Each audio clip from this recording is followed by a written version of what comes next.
Sebagai mitra kepolisian Republik Indonesia sudah menjadi tugas Komisi Kepolisian Nasional atau Kompolnas untuk memberikan evaluasi dan masukan kepada Polri agar bisa terus meningkatkan kualitasnya. Kita akan berbincang tentang hal ini bersama Komisioner Kompolnas Beni J. Mamoto. Ya, selamat siang Pak Beni. Selamat siang. Ya, pertama-tama kami ingin mengucapkan selamat atas terselenggaranya Kompolnas Award 2023. Ya, Pak Beni mungkin bisa diceritakan secara singkat rangkaian pemilihan para nominator hingga akhirnya terpilih sebagai pemenang di tiap kategori itu seperti apa, Pak Beni? Ya, pertama tentunya kami mengucapkan terima kasih kepada Bapak Kapolri dan seluruh jajaran Polri sampai kewilayahan, juga tentunya dengan Polri TV yang telah meliput kegiatan kami tadi malam. Jadi proses untuk sampai dengan menentukan siapa yang terbaik ini dimulai dari bulan Februari ya. Jadi diawali dengan kami membentuk tim juri, kemudian mengumpulkan data. Data ini berasal dari internal Polri dan dari eksternal Polri. Dari internal Polri itu kami dari Posko Presisi, Sop Polri, kemudian Asrena, Kadipropam, dari Irwasum, itu semua kami himpun. Kemudian juga dari eksternal, dari Kemenpan RB, dari Ombudsman, termasuk tentunya data yang ada di Kompolnas. Jadi data yang ada di Kompolnas kaitannya dengan jumlah aduan masyarakat yang masuk, bagaimana penanganannya, berapa persen direspon dan sebagainya, itu menjadi bahan penilaian kami. Nah, setelah data masuk, maka data kemudian kami olah, dan pengolahannya ini dilakukan oleh Makbles, memang lembaga yang memiliki kepakaran di bidang survei-survei. Kemudian setelah datanya diolah, mengerucutlah kemudian dalam bentuk rankingan yang kemudian kami ambil 5 yang terbaik. Setelah 5 yang terbaik itu terpilih, maka kami perlu visitasi untuk mengecek langsung kondisi real di lapangan. Ini merujuk pada temuan tahun lalu. Jadi antara yang dilaporkan, foto yang dikirim, dan sebagainya, ketika kami visitasi ada perbedaannya. Sehingga memang kami harus lihat langsung, memastikan antara laporan yang masuk dengan kondisi real itu sesuai. Di samping itu, kami juga perlu mendengar dari rekan kerja dari para Kapolres, Kapolsek, ya, Kapolda. Jadi kami bertemu dengan jajaran Forkompinda, kemudian dialog, minta masukan dengan tokoh masyarakat, tokoh agama, dan sebagainya. Nah, inilah proses panjang ya dalam rangka kami akhirnya menentukan pilihan siapa yang terbaik dari 5 nominasi itu. Memang dibanding tahun lalu, tahun ini ada sedikit perbedaan. Itu pun hasil dari kami menyerap aspirasi dari internal Polri. Sebagai contoh, mereka berharap bahwa Satker di Mabes Polri yang ada fungsi pelayanan mohon juga dinilai. Nah, ini akhirnya ada 67 Satker di Mabes yang kami nilai. Kemudian di daerah juga mereka menyampaikan masukan, Pak, jangan di head to head antara tipe A dengan tipe B. Kan ini bedanya jauh. Oke, akhirnya kami kelompokkan. Yang dulu tipe A, bintang 2, Kapoldanya, dengan tipe B yang bintang 1, kami pisah. Nah, oleh sebab itu Polres Polseknya pun disesuaikan. Yang masuk kelompok A dan yang masuk kelompok B. Sehingga tahun ini berkembang lebih banyak lagi pesertanya, kemudian kategorinya. Nah, ini diharapkan karena kami menjangkau sampai ke yang paling ujung di perbatasan, kemudian di pelosok, diharapkan ini akan memberi optimisme buat jajaran satuan kewilayahan meskipun mereka ada di pelosok, tetapi ketika mereka melakukan inovasi-inovasi pelayanan, kemudian mereka memang dinilai oleh publik bahwa punya keunggulan, ini akan masuk dalam radar kami. Sehingga tentunya nanti akan masuk dalam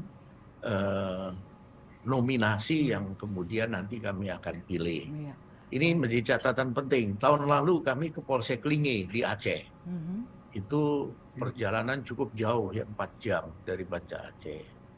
Ketika mereka terpilih sebagai polsek terbaik, maka ini memotivasi yang lain. Bahwa selama ini yang jarang dikunjungi, yang orang banyak nggak tahu, pejabat jarang berkunjung, ternyata masuk radarnya Kompolnas dan akhirnya terpilih. Terpilih dan masuk nominasi ya Pak ya? Betul, dan ini berdampak cukup signifikan ya buat teman-teman yang di wilayah. Yang tadinya pesimis, pasti yang menang yang di kota. Karena fasilitasnya lengkap, karena mereka rajin bermain medsos, atau selalu diliput media, sedangkan yang di pedalaman tidak. Nah ini dengan langkah Kompolnas ini maka pemikiran seperti itu nggak ada lagi.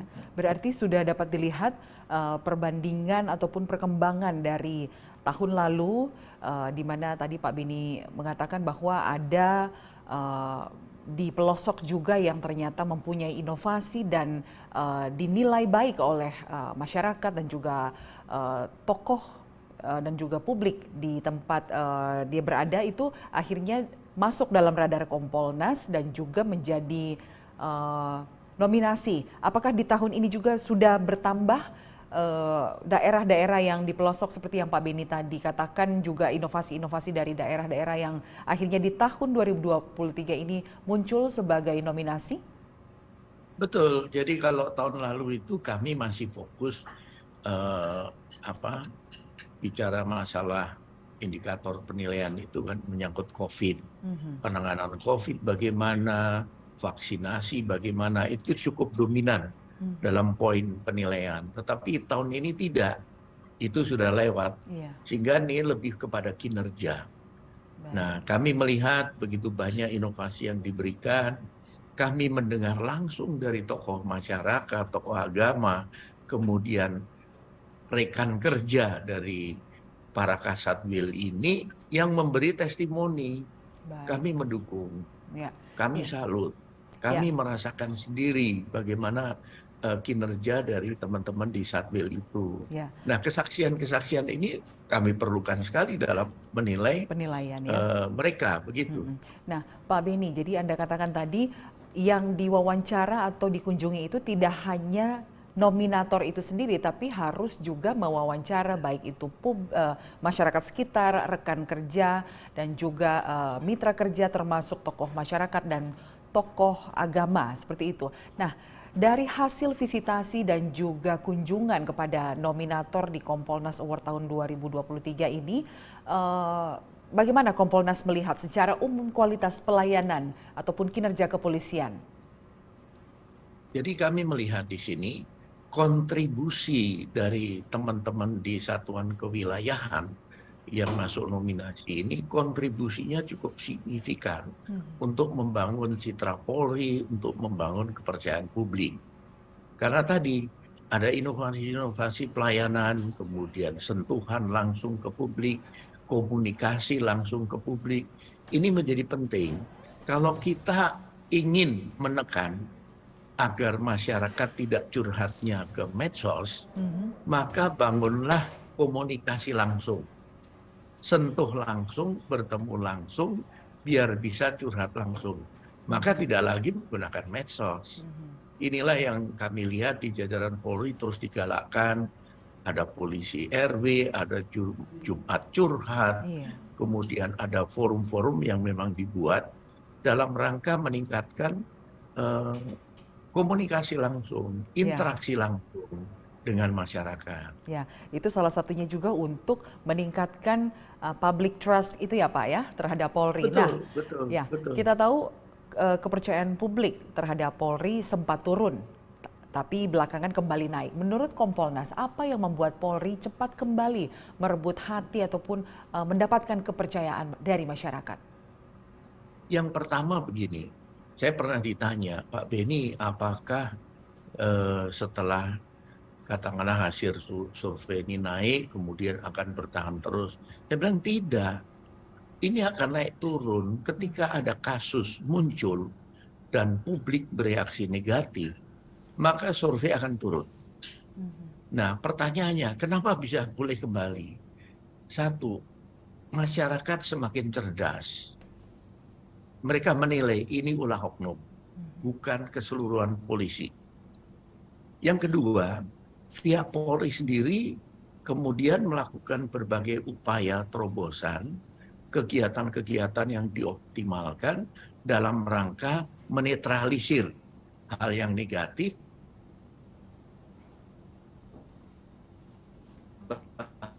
bahkan kemudian Mesum itu sangat dominan kontribusinya. Jadi melalui tatap muka langsung, melalui membuka ruang untuk curhat, maka pihak kepolisian bisa menjelaskan langsung ke publik ketika ada pertanyaan. Pak, kasus itu yang viral di mana sih? Nah, di forum itu bisa dijelaskan. Oh, kasusnya begini, duduk masalahnya begini. Sehingga clear. Nah, satu lagi catatan kami adalah Polri harus cepat tanggap. Ketika ada sesuatu isu yang viral, itu harusnya hitungannya jam, bukan hari. Pagi mulai muncul, kita semua bisa menilai, wah ini bakal viral.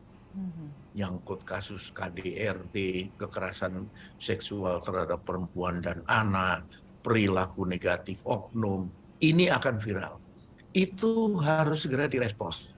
Responnya adalah Satker Satwil yang menangani atau yang ada masalah itu sesegera mungkin merilis, memberikan penjelasan.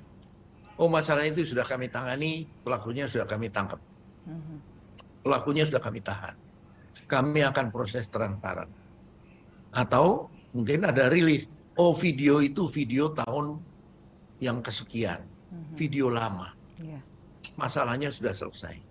Nah, ini saya lihat ada video yang muncul, video lama, tapi respon dari Polri itu menunggu beberapa hari. Sehingga itu sudah viral sekali. Nah, inilah respon cepat menjadi penting dalam hal komunikasi publik, supaya sesegera mungkin isu itu ternetralisir dan kemudian mereda. Ya. Jadi intinya di saat ada masalah tidak harus menunggu itu viral, tapi Satker ataupun Satwil di mana kasus atau kejadian itu terjadi harus segera merespon dengan cepat, bergerak cepat, agar ini yang dapat meningkatkan kepercayaan publik terhadap institusi polisi, seperti itu ya Pak Beni ya? Betul, termasuk bagaimana Kabid Humas di kewilayahan langsung merespon, menjelaskan duduk masalahnya. Kami melihat beberapa Kabid Humas Polda ya, begitu viral kasus muncul langsung rilis. Nah, dalam hal rilis agar hati-hati ketika itu menyangkut kekerasan terhadap perempuan dan anak. Harus sensitif soal gender. Hal ketika salah memilih diksi, padahal yang disampaikan itu benar, itu bisa kontraproduktif. Kan sudah ada kejadian kan, dirilis apa adanya, tapi karena penjelasannya itu terlalu gamblang, justru menyudutkan korban. Wah, ini reaksi dari netizen marah malah. Oleh sebab itu, ini perlu menurut kami di jajaran Humas untuk sensitif ketika mau merilis, harus betul-betul paham masalahnya, kemudian harus punya kepekaan yang tinggi terhadap isu gender dan isu perlindungan anak. Ya, walaupun cepat, bergerak cepat dalam merespon, tapi tetap harus hati-hati, teliti, dan ada kepekaan seperti itu. Baik, betul. Terima kasih Komisioner Kompolnas Pak Beni Mamoto sudah bergabung bersama kami di Presisi Siang. Terima kasih, selamat siang, salam presisi. Salam presisi.